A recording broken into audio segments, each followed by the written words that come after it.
كالعادة يا محمد، انتم مع اقوى برنامج HD واورد دخل اليوتيوب وخلى باقي البرامج تطالع وتستمتع. ردوها علينا إن استطعتم، فهذا هو برنامج تحدي المعلومات، أقوى برنامج في تاريخ الوجود منذ خلق الله سيدنا آدم عليه السلام قبل 33 ألف عام حسب ما يقول بعض المؤرخين. يا عبد الله، حلقتنا اليوم عن شنو محمد؟ يا عفو الله، عالم الطعام والأكل. ركزوا على هالشيء، احنا نتكلم عن الاكل نفسه، مش والله المطاعم والبزنس اللي نجح، لا. اليوم موضوعنا عن الشيء اللي يدخل يدخل هني يدخل جوا التم ويرسل رسائل للمخ لذيذ او سيء سيء سيء سيء. بس في معلومه قويه جدا، انا بدعي اني اقوى متذوق على وجه هذه البسيطه، وعبد الله يدعي اني اقوى متذوق في جميع انواع الاطعمه ما عدا السي فود. والله انك قوي. تتذكر في الحلقه الاولى لما قلنا لكم في حلقه التحيوات انه انا وعبد الله ما بناكل السي فود على الاطلاق لانه احنا متذوقين جدا جدا جدا. طبعا اكيد راح ندخل في مساله الذوق وراح نتناقش انا ومحمد، بس خلوها في نص الحلقه. ما ننسى نقول لكم ان في جائزه قدرها $1000 رسميا راح تكون لمن؟ للشخص اللي بيصيد الكذبه، لان في واحد منا راح يكذب اليوم. كذب معلومه واحده بس، صيدوها وحطوها في خانه التعليقات، واحنا راح نسحب قرعه. طبعا اول شخص راح يطلع في القرعه جوابه صح $1000 وين ما كان، فوق اي ارض وتحت اي سماء راح توصلك الجائزه لعندك. نبلش. حجره ورقه مقص، واللي بيفوز بينطلق في الجوله الاولى. يا عمي مليت وانا افوز يا محمد، والله تعبت. خلاص غيرت، ما عندك غير المقص. لا غيرت اخذت مخ احنا نركب. حجره ورقه مقص. جبته. اعطيته تنويم مغناطيسي، قلت مقص مقص مقص، قال ها محمد تعرفني مثل ما انت تحب الارقام انا شحب اكبر اصغر. نعم. افقر اغنى. صحيح. فلازم ابلش بهالمعلومه. هات يلا. خل اعطيك اغلى ايوه الاطعمه في العالم. مثلا البرجر. الحلو في البرجر الكل يعرفه، فلازم نجيب عنه معلومه. حلو كثير. فانا اليوم ايش جبت لك؟ اغلى برجر في العالم. مش عندك في مطعمك لانه انت مطعمك ايش تسويق؟ تسويق فور فري؟ يلا محمد عطني توقعك لاغلى برجر في العالم كم ممكن يكون، بس رجال لا تبالغ في الاسعار. فيعني المتوقع انك تدخل مطعم، انا ما اقول لك برجر نزل مزاد، لا. تدخل مطعم وتطلب اوردر البرجر الفلاني، هذا الشيء موجود. $100 يعني 365 ريال قطري. رقم معقول. قبل ما اقول لك الرقم، البرجر هذا موجود وين؟ اكيد في امريكا، انت قلت لي اختراع امريكي. الله عليك. موجود في لاس فيغاس. في احد البارات في لاس فيغاس، اسم البرجر فلور برجر. ايضا قبل ما اقول لك السعر خل اقول لك يتكون من ايش؟ ايوه، لحمه الواغيو اليابانيه. اكلناها انا وياك، اكلناها. محمد يسوي المساج حق البقره. محمد يا الله، محمد البقره ما يخلونها تمشي معلقه كذي. ليش؟ لان اذا مشت عضلات وممكن اللحمه تصير يابسه. معلقينها. وفيها كبد البط.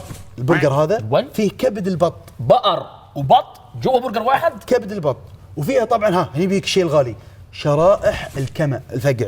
واسمع هذه بعد قبل ما اقول لك السعر، يجي مع البرجر باكج يجي مع البرجر زجاجه نبيذ. ما انت قلت انه موجود جوا بار صح؟ شلون انت تروح ماكدونالدز وين بيبسي؟ لا هني نبيذ. بس انا بيبسي دايت. من اي سنه النبيذ هذه؟ لا معتق من 1995. كم القيمه؟ كم انت كم قلت؟ قلت لك $100. $5000. بتقول لي قربت؟ نصبت علي 5000 يعني 5000. انا قلت 100 يعني 50 ضعف. يا جماعه 5 ايفون. لا عشان اكل اطلع واخرته عفوا فضلات. محمد معلش، انا دائما في هالمواضيع اطالع اوت اوف ذا بوكس. خلينا نتكلم صراحه. صح احنا مش في حلقه الفلوس، بس خلينا نتكلم بصراحه. في ناس يا محمد الله يزيدهم، والله العظيم يمكن ما يعرف كم عنده في الحساب من كثر ما عنده. فبالتالي هذا البرجر اذا موجه لفئه معينه قليله ضيقه جدا. طبعا وانا اتوقع البار نفسه اكيد يبيع اشياء ارخص، لكن هذا شيء موجود. وبالعكس خذ الصيت. تكلمنا عن البرجر. أيوة. تعال حق الحب. إيش؟ اغلى بيتزا في العالم. ايوه هات. شو اسم البيتزا؟ لويس ال13. ورب الكعبه الاسم فخم. انا داش كارتير ولا داش مطعم يا جماعه؟ لويس ال13 بليز. 1 لويس ذا 13. الطلب بروحه ورب الكعبه اصور سناب. والله اصور سناب وانا اقوله كذي، والله افوشر فيه. اسم البيتزا قول انه في ايطاليا، قول انه في قلب العاصمه روما. قول انت فنان. ايوه جبت البرجر انه من امريكا صح، لكن البيتزا في ايطاليا. في ايطاليا يا جبار. لعبت علي اقسم بالله. اغلى بيتزا في العالم لويس ال13. حلو. تعال نسمع عنها. هات بسطني. عجينه البيتزا محضره من 72 ساعه. متخيل ايش كثر تخمرت وايش كثر اخذت راحتها؟ ومحطوط عليها 3 انواع من الكافيار الغالي النادر. تعرف الكافيار طبعا بعرفه بس ما بحبوش ولا باكله ولا برضى فيه على الاطلاق، لانه جاي من البحر. احنا ما ناكل اي شيء في البحر. ما وش فيها البيتزا بعد؟ 7 انواع من الاجبان الفاخره. شو حجمها صار؟ وفيها اللوبستر النرويجي الفاخر النادر. البيتزا الكافيار هاي من الساحل الايراني. ولا اشمعنى؟ وقلت لك اللوبستر من وين؟ النرويجي. من النرويج. والبيتزا طبيعي ان عليها ملح. مفروض. الملح من وين؟ من وين؟ من استراليا، نهر من استراليا. الانهار عذب الانهار. عبد الله راجع معلوماتك. حبيبي انت على بالك الملح اللي تروح تاخذه من الجمعيه؟ ملح وردي، ملح وردي. شيء خاص فيهم يعني ما ادري الملح وايد دلوع، موجود في نهر. موجود في نهر. كل شيء في البيتزا من دولة. فهمت الان صحيح. وصلنا للمهم يا محمد. المتابعين تنطرون السعر صحيح. $1000. اطلع فوق محمد. لا مستحيل. اطلع فوق بالله فيها كافيار وفيها اشياء. $12,000 قيمة البيتزا لويس الثاني.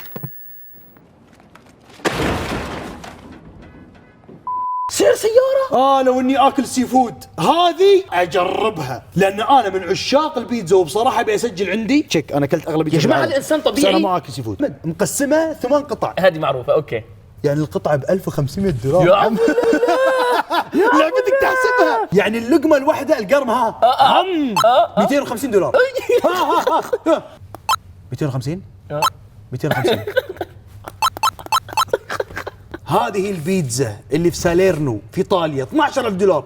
الشكل ورب الكعبة معطي $3 بس. يلا ماشي تعال. انا مستمتع بالعكس. ابيك تتجبر علي، ابيك تفوز علي. دام معلوماتنا عن عالم الاطعمه متعني.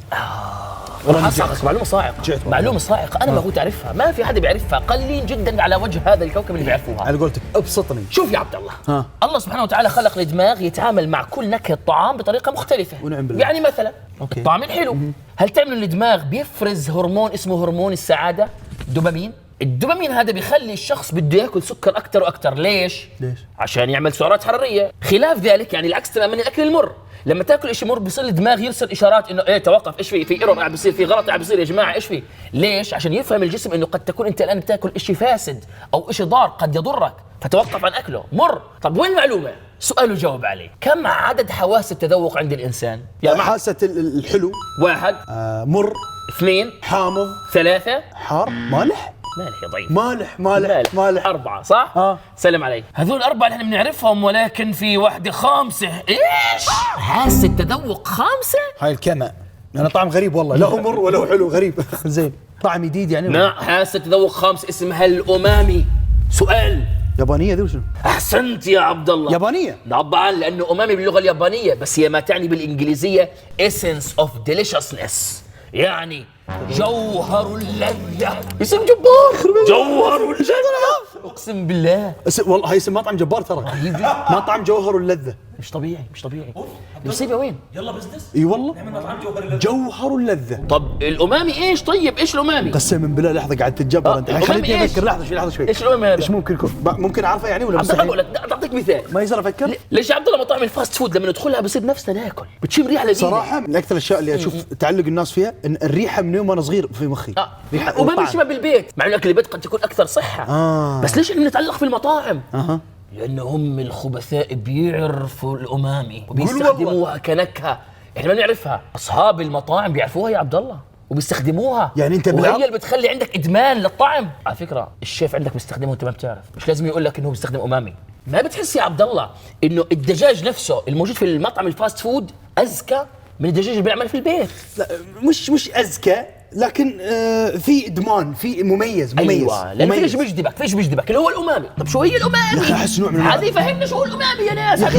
محمد هاي يا نوع من انواع البهارات يا نوع معين من الصوص. ما احس هو انت قربت، بس انا راح اعطيك الصافي. الامامي يا عبد الله هي حاسه التذوق الخامسه، هي نايمه انت ما بتشعر فيها، ولكن هي ألذ من الحامض والحلو من كل الحواس الأربعة. بس انا بس ابي اكل امامي. لحظة شوي، هي نايمة ولكن بيجوا بيضيفوا عليها شيء فتستيقظ وتشعلل فيك متعود.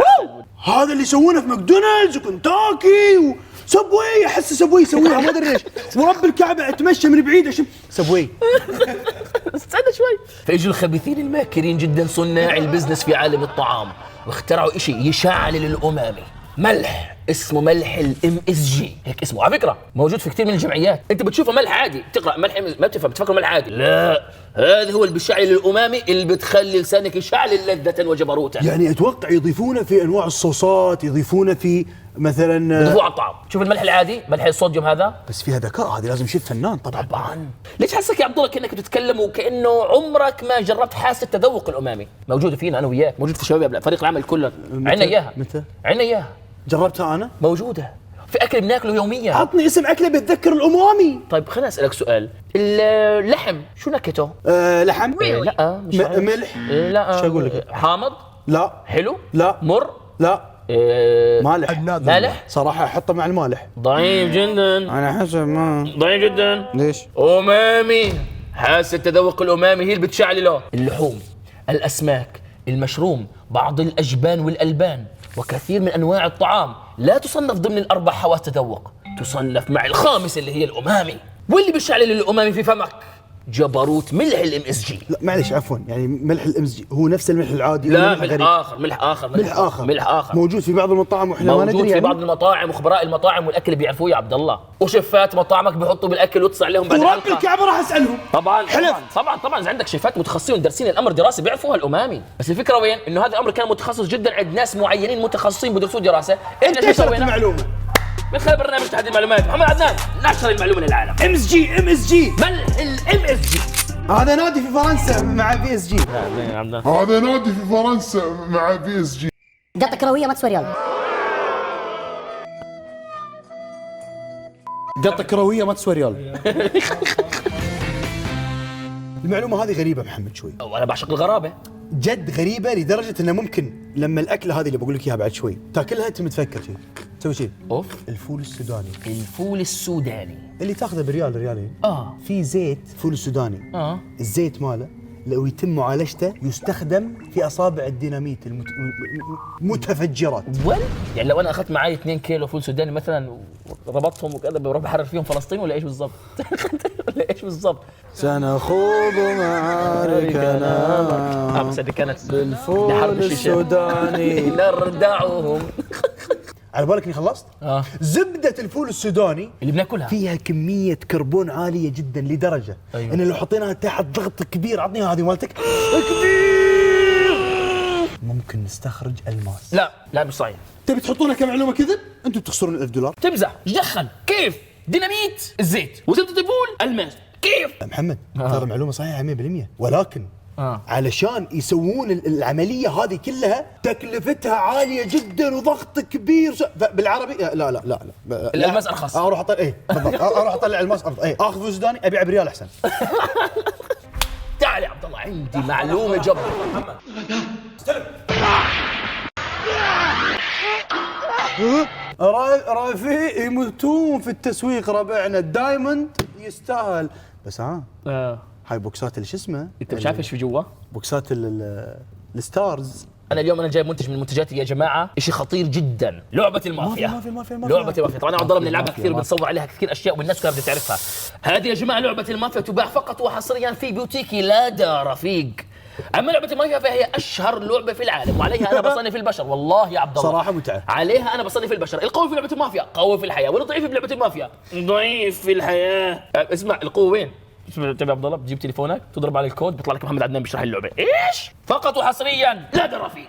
بس للعلم عشان نجيب طاري باقي الشباب، ما شاء الله ترى في فوق ال50 متجر ل 50 ستارز، ومنهم انا اليوم حكيت عن نفسي، المره الجايه انت؟ طبعا. طيب يا عبد الله اوجه اصبع هيك عاد في اتهام. يلا، ايش هو نوع الاكل اللي ما بيخرب ابدا؟ اكل ما بيخرب ابدا؟ صراحه بقول توقع. قول. العسل. غش يا نصاب. معلومه عامه، هذه معلومه عامه، هذه يعني اساسيات الحياه. بس اليوم سمعت، بما اني وايد فتشت والله اتكلم جد، والله ما اعرف معلومته. اليوم سمعت ان العسل يعيش 3000 سنه.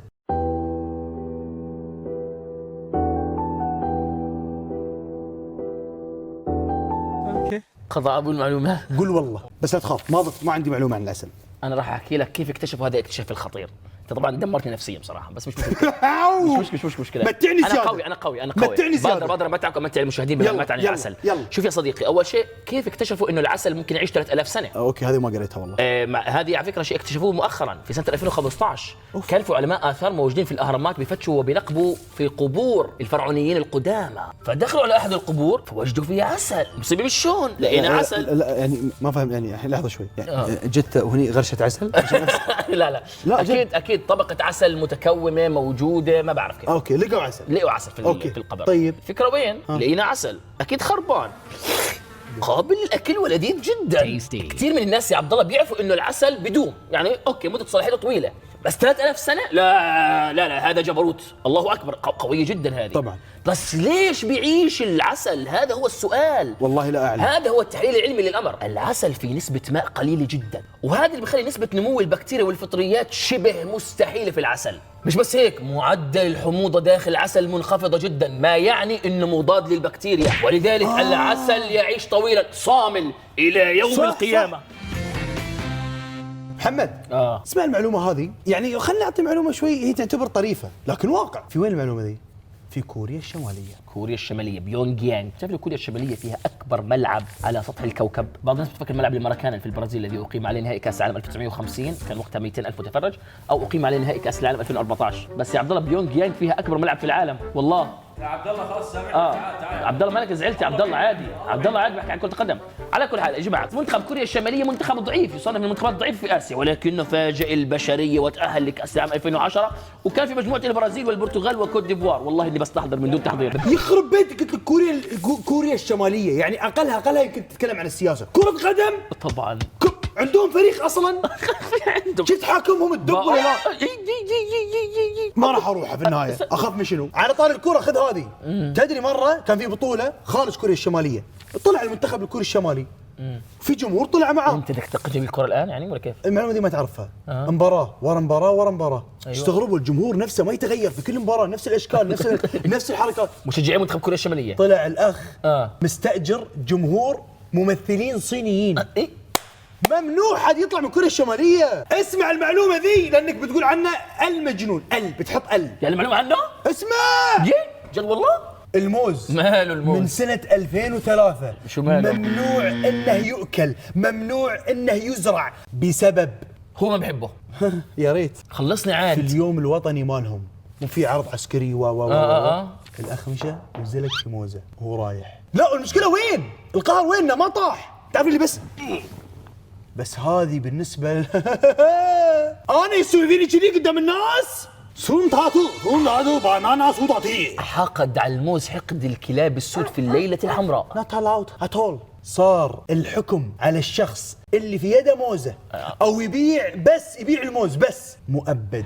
مساكين. ويقال انه لو صادوا عند حد الويد الحكم اللي عليه اقل من حكم انه يكون عنده موز.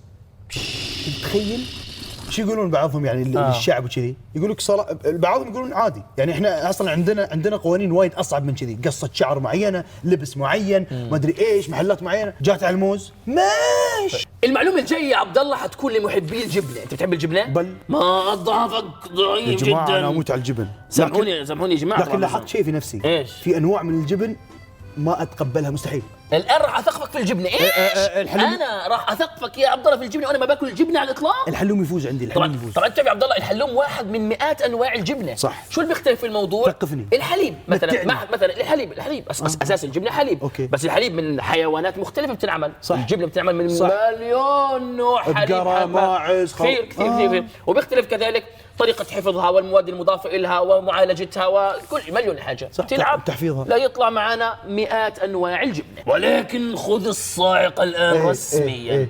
شو اللي بيخلي الجبنة قيمتها أعلى وأغلى وأقوى وألذ؟ في إشي إذا صار في الجبنة حصلت على هذه الميزة تصير غالية. أيوة إيش هي؟ تخميرها. كويس سحبت المايك في الوقت المناسب. أنت اقتربت ولكن أنا هعطيك المصطلح الصح. تعفينها. العفن.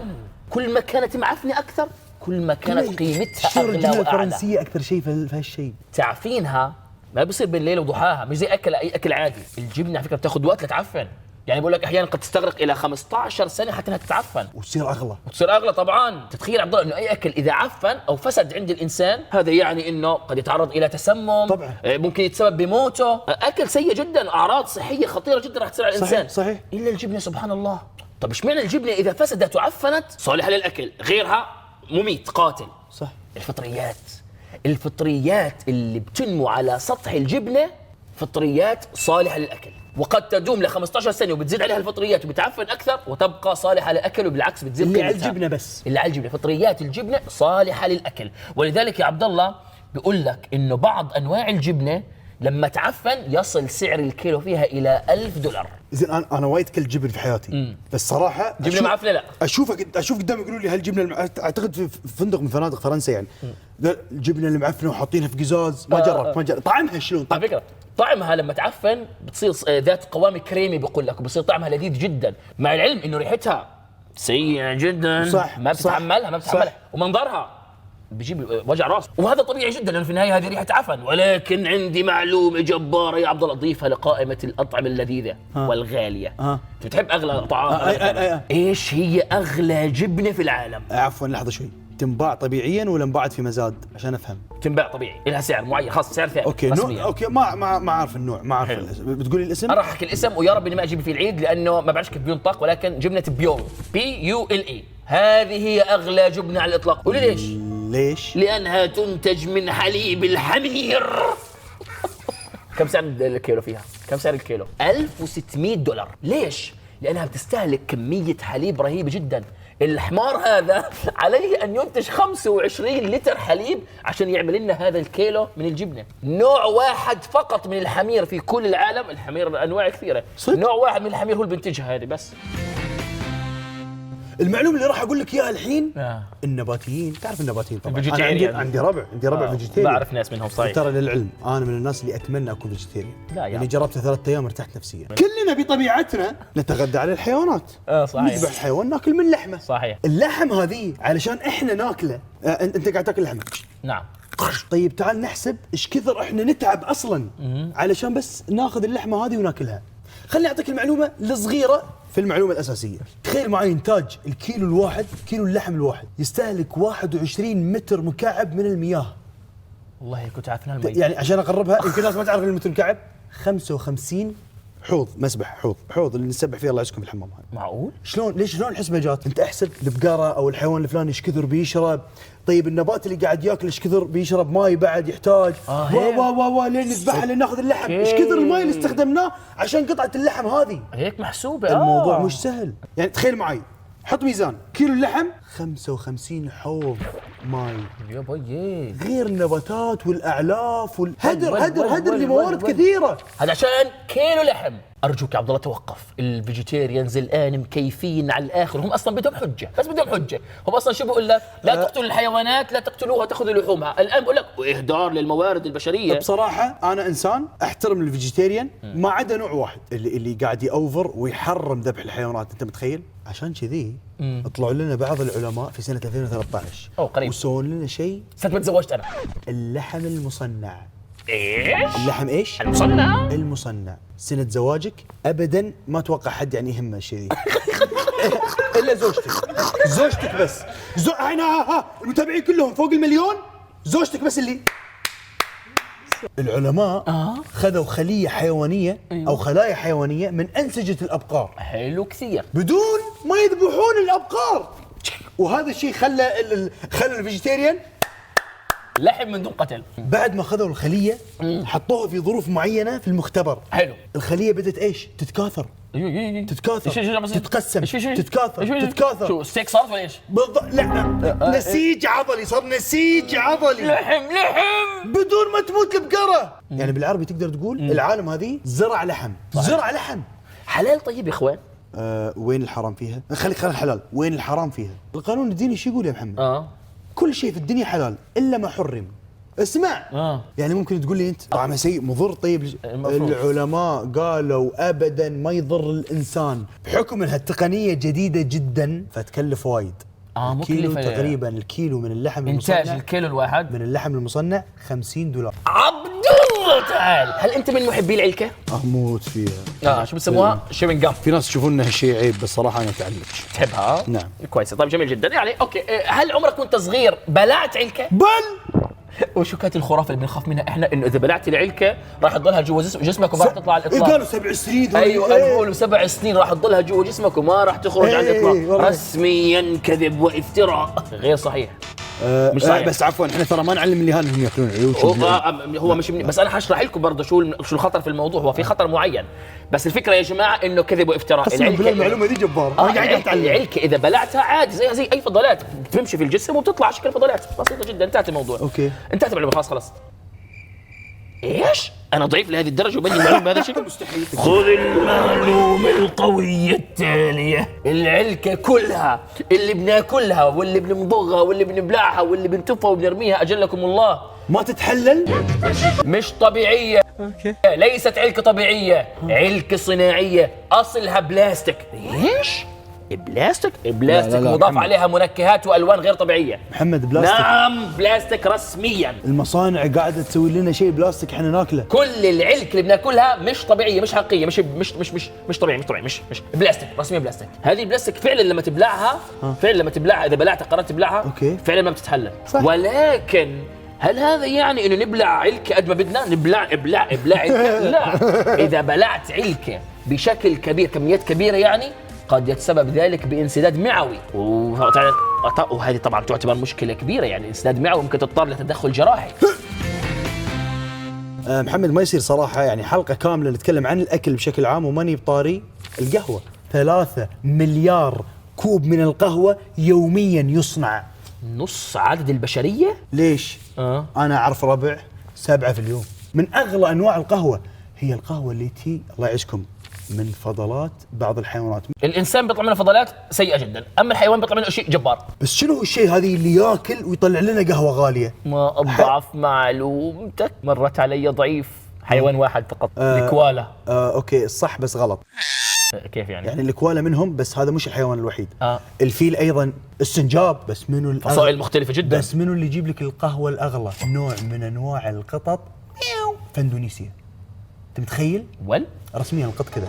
شنو المميز؟ ان لما الحيوان ياكل حبات البن هذه فحبات البن هذه يجي عليه نوع من انواع الانزيمات اللي موجوده في الجهاز الهضمي تبع الحيوان. نعم عند الحيوان. نعم. رسميا عبد الله عم يدرسنا احياء. ممكن يجي في بال اي شخص الحين عاد بيقول والله سهل انتاج القهوه، جيب فيله ولا جيب اي حيوانات ويلا اكلوا في القهوه ويلا نزلوا. يلا انتج. كمثال مثلا الفيل لازم ياكل 33 كيلو من البن القهوه عشان يطلع لك كيلو واحد. يعني كم سعر الكوب الواحد تقريبا؟ السعر مش مبالغ فيه، ولكن ايضا يختلف من حيوان الى حيوان والامور هذه، لكن خلينا نقول الافرج الكوب الواحد $50. لا اوفر بصراحه، رقم مبالغ فيه يا عبد الله. انا اسف، هذا على فكره بذكرني بهون. هون الكافيهات بتبيع القهوه بسعر مبالغ فيه. مبالغ فيه جدا. لا خليني اسف عبد الله، خلني اقول كلمه الحق. زعل عبد الله لانه من اصحاب الكافيهات انا لمسته في الكلام. خليني اقول كلمة الحق. كلمة الحق. زعل. في كوفيات تنباع ب 100 ريال في الدوحة، نادر بس في محل كوب القهوة. بس شفت كلمة كوب القهوة هاي الكلمة الغلط. هو لا يسوي لك خلطة معينة، اوكي تفلسف لكن اسمع، خلطة معينة بطعم بمدري ايش معاي لوتس مدري ايه يوصل والله سعره قريب ال100. لكن احنا نتكلم الحين عن ايش؟ البلاك كوفي، الكوفي نفسه. ما عندنا كوفي لكن فقط كبلاك كوفي يتعدى 20-25 ريال. نو واي كان بلاك كوفي. انا عندي في المحل ب 17 ريال. بالدولار يعني عندي في المحل ب 17 ريال. يعني 7 اوكي $5 بس مثلا. ولكن كلمة الحق تنقال. قطر هي اغلى دولة في بيع القهوة في العالم. سعر الكوب في العالم، سعر الكوب متوسط سعر الكوب $6.4. $6.4. مين الثانية؟ تأتي بعدها لندن. عبد الله ايه هذه المعلومة راح تعشقني فيها رسميا، ردها علي. اعطني اياها واحلى بداية منك. وهي يا عبد الله عن اغرب الاطعمة في العالم. وليش هي عن اغرب الاطعمة؟ كيف بتصير اغرب الاطعمة؟ سواء نوع الاكل، طريقة طبخه، طريقة تقديمه، طعمه مثلا. ولذلك انا بدي اسالك انت عبد الله، اكيد انت لفيت الدنيا ورحت واجيت، اعطيني اغرب اكلات شفتها في حياتك. شو شفت؟ احكي لي مثلا. ستريت فود، حشرات رسميا، حشرات. شفتهم شفت ناسهم بياكلوهم هيك وكذا. يحطون المايك شي مع احترامي لهم، لكن لا اكلهم مش طبيعي. جنوب شرق اسيا. نعم بصراحه اي شيء محمد اي شيء ياكلونه. اتس يور هاند. يخفى اي شيء، اي شيء بنجربون، اي شيء. طيب بصراحه اللي انت حكيته اشياء غريبه وبصراحه حشرات. اوكي. اول اكله حاعطيك اياها بسيطه، مش كثير غريبه. في اليابان عندهم اكل اسمها عين التونه، سمكه التونه عينها مخلوطه مع ثوم وصويا، والله مخلوطه مع ثوم وصويا. قبل ما تكمل، ليش احس ان كل الاكلات الغريبه بتكون اسيا؟ غير صحيح، جايب لك اكلات من الخليج ومن دول الشام. ايش؟ والله في الفلبين ايه بياخذوا بيض البط المخصب اللي بيكون الجنين خلاص صار لا جنين. كلام علمي. شنو مخص ايه؟ بيض البط المخصب يعني شنو مخصب؟ ملقح وصار بيض، صار في جواته جنين، خلاص صار في جنين. طيب يعني مش لسه مش صفار بيض، لا صار في جواته جنين. بياخذوه بيسلقوه وبياكلوه بريشه وعظمه وسوائله واحشائه، وتسمى الاكله بلوط. في دوله اسيويه اسمها لاوس، دولة منتخبها ضعيف جدا، منتخب كرة القدم فيها ضعيف جدا. بياخذوا لاوس، والله ما اعرف والله لاوس اظن علمها ازرق، اظن، يا رب ما اكون بهرف، انا طيب. قوي جغرافيا بس يا رب ما اكون غلطت الان. طيب. المهم عندهم اكله بيجيبوا النمل الابيض وبيض النمل الابيض مع بعضهم بيخلطوهم مع الخضار ويحصلوا على طبخه لذيذه. هم ليش في خاطرهم يجربون اشياء؟ نبي الام مع الولد نخلطهم ونحط ملح شوي معه. هيك هي ما تسال، خلاص ثقافه شعوب ما تحكي. يستمتعون هم بهالامور؟ اكيد بالذوقوا بيستمتعوا، بس انا لو رحت بتوفر اسمي. يعني تدري ايش الفرق بينه وبينهم؟ احنا نطالع البقره نقول عليها لحمه، هم لا عليها ظفر. هل هذه علشان يطلعون فلوس مثلا من الاشياء اللي احنا نكبها؟ يعني احنا نكب مثلا وات ايفر نكب، يعني مثلا يعني بدون مبالغه الشعر احنا ممكن نتدفى فيه، الشعر هم ياكلونه. ليش؟ زين لحظه يا محمد، ترى يعني مع احترامي للشعب الخليجي، ترى ياكل ضب، ياكل جراد. انا ابوي من محبين الجراد، الوالد ياكل جراد مشوي. واصلني يا عبد الله بيعملوا مع الكبسه او مع بيحطوه على الرز، يعني بنعمل الكبسه. ابوي لا كميه جراد يحطها داخل. شفت القوطه هذه اللي اوقات يحطون فيه القوط كذا بلاستيك، فل جراد بطل. شفتوا يا جماعه جرأة عبد الله انه يتكلم عن دول الخليج وكشف بعض الاشياء، بس احنا برضو عندنا في بلاد الشام وفي العراق في عندنا حاجه غريبه، الخروف بناكله كله، لا يرمى منه شيء. لا معلش لا فكري بهرف. لا رجله كل شيء يؤكل فيه، راسه مخه احشائه خصوي اقدامه لسانه، كل شيء يؤكل طبعا باشكال وانواع مختلفه وطبخات مختلفه. يعني ايسلندا دوله اوروبيه، دوله اسكندنافيه، من الدول الغنيه، لحم سمك القرش فيها يعلق 6 شهور فيتعفن ويتخمر ثم يؤكل. جبن، اقسم بالله ايوه على الجبن، تشبهها على الاخر بس سمك القرش. الصين خاف عبد الله. اكيد بخاف يا محمد. الصين اي شيء بتقول بياكلون طاوله بلياردو، طبيعي. طبيعي جدا. لا هذه أسوأ. بياخذوا بيض الدجاج والبط وبيخلطوه وبيسلقوه مع ايش؟ لحظه لا تقول لي بعد مع القشره اللي يسوونها. لا مع بول الاطفال الصغار. انت لاحظ الخبث. الاطفال الصغار اقول لك يحبون يجربون. اسمع لا الله يعزك، البول الكبار مجربينه، عارفين طعمه. انتم متخيلين يبون يجربون بول الاطفال؟ شلون طعم البول اذا كان بس الانسان يشرب حليب؟ تخيل. صراحه يا ابو تيم، انا في بدايه الحلقه كنت ميت جوع، جوعتني. نهايه الحلقه والله شبعت على المعلومه اللي ختمت فيها. اختم يا محمد. هيك يا جماعه بنكون وصلنا لنهايه حلقتنا عن عالم الطعام والاكل. ما تنسوا في معلومه رمت كذب رسميا عليكم انكم تطلعوها وتكتبوها في خانه التعليقات. تحدي المعلومات. نراكم على خير، السلام عليكم. العلماء اخذوا انسجه، اخذوا خليه حيواني. انت ضعيف. انا كل الاحياء قضيته في حياتي حفظ، مش فاهم. العلماء خذوا انسجه حيوانيه. لا والله اخذ خليه حيوانيه. اسمع عز يقول لي خليه حيوانيه. قولها حلو. هذا اعطيناك قطه شوي كحول. انا عندي سؤال بس، ايش شعرك شنو بورك اليوم؟ ردها علي اعطني اياها، واحلى بدايه منك راح تكون. وهي يا عبد الله عن اغرب الاطعمه في العالم. هاي